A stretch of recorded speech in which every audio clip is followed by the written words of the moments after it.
మన ప్రాజెక్ట్ 50లో ఇది 4th place. Gaya and Bodh Gaya కలిపి చేస్తున్నాను. సో అక్కడ చూడవలసిన ప్రదేశాలన్నీ మీకు వివరంగా చెప్తాను. సో వీడియో మొత్తం చూడండి.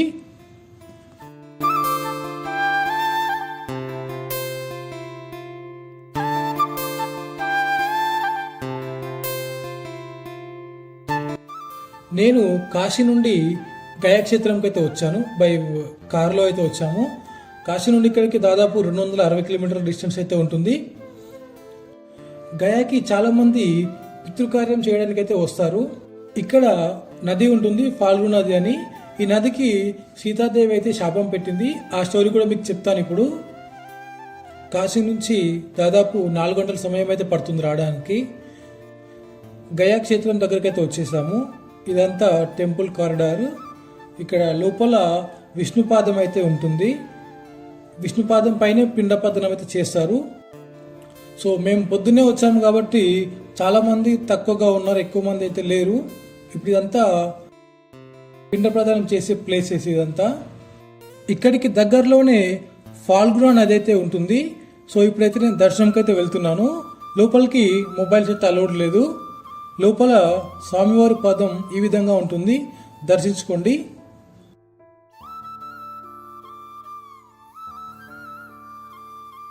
సీతాదేవి శాపం పెట్టిన నదికైతే మనం వెళ్తున్నాం ఇప్పుడు.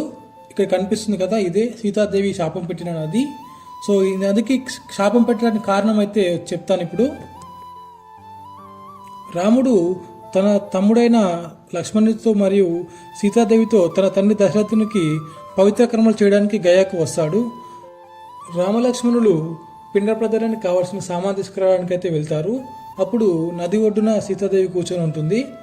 ఆ ఇసుక దిబ్బలలో దశరథుడు కనిపించి తనకు ఆకలిగా ఉందని, పిండం ప్రదానం తొందరగా చేయండి అని తనని వేడుకుంటాడు. అప్పుడు సీతాదేవి తన కుమారులు వచ్చే వరకు వేచి ఉండమని కోరుతుంది. వేచి ఉండేందుకు దశరథ మహారాజు నిరాకరిస్తాడు.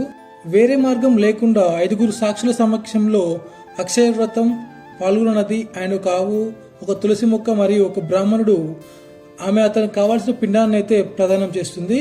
వెంటనే రాముడు తిరిగి వచ్చిన తర్వాత పితృకార్యాన్ని మొదలు పెడతాడు. ఆ రోజుల్లో స్పష్టంగా పూర్వీకులు తమ వాటాను సేకరించడానికైతే వ్యక్తిగతంగా వచ్చేవారు.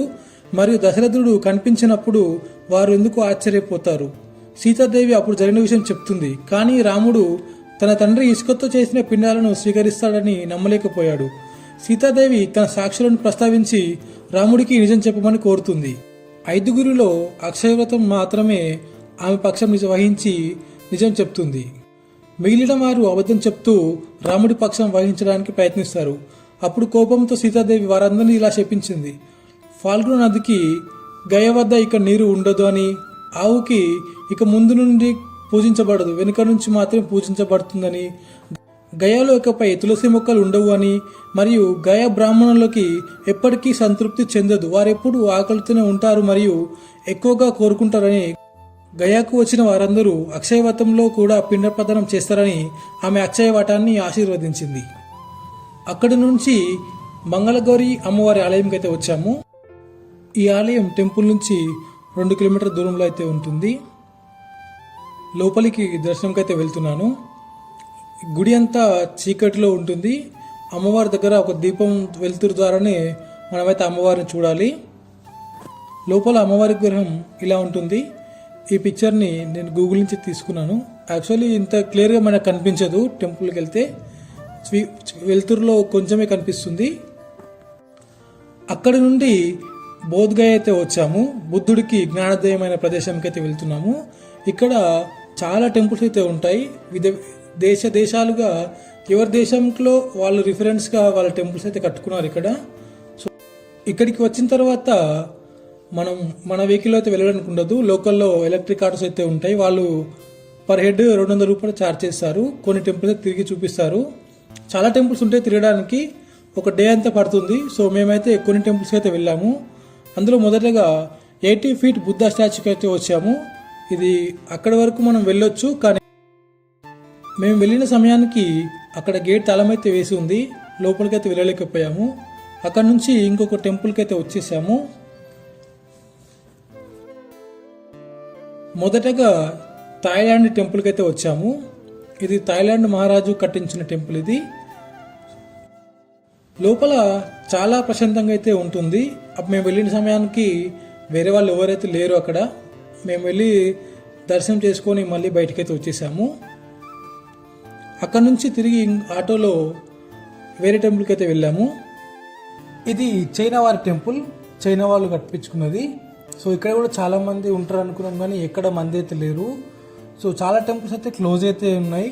సో టైం ఎందుకు వేస్ట్ చేయడం అని చెప్పేసి మెయిన్ టెంపుల్కి అయితే వెళ్ళాము. మెయిన్ టెంపుల్కి మొబైల్స్ అయితే అలౌడ్ లేదు. టెంపుల్ దగ్గరలోనే ఫ్రీ లాకర్ అయితే ఉంటుంది, మనం దాన్ని యూజ్ చేసుకోవచ్చు. మనమైతే మెయిన్ టెంపుల్ దగ్గరికి అయితే వచ్చాము ఇప్పుడు. సో అక్కడ ఎదురుగా కనిపిస్తుంది కదా, అదే మన మొబైల్ లాకర్స్. ఈ మొబైల్ లాకర్ సర్వీసింగ్ అనేది ఫ్రీ అనమాట. సో డబ్బులు ఏం ఛార్జ్ చేయరు. సో లోపలికి అయితే వెళ్ళిపోయాము. లోపల విగ్రహం అయితే ఇలా ఉంటుంది. టెంపుల్ లోపలికి వెళ్ళిన తర్వాత మాకు తెలుగు అతను అయితే కలిశాడు. తను చాలా బాగా ఎక్స్ప్లెయిన్ చేశాడు అక్కడ జరిగిన విశేషాలన్నీ కూడా. సో ఇంతటితో వీడియో అయితే అయిపోయింది. ఈ వీడియో మీకు ఎలా అనిపించిందో కామెంట్ చేయండి, లైక్ చేయండి, షేర్ చేయండి అండ్ సబ్స్క్రైబ్ చేసి మన ఛానల్ని సపోర్ట్ చేయండి. Thank you for watching. Bye bye. జై హింద్.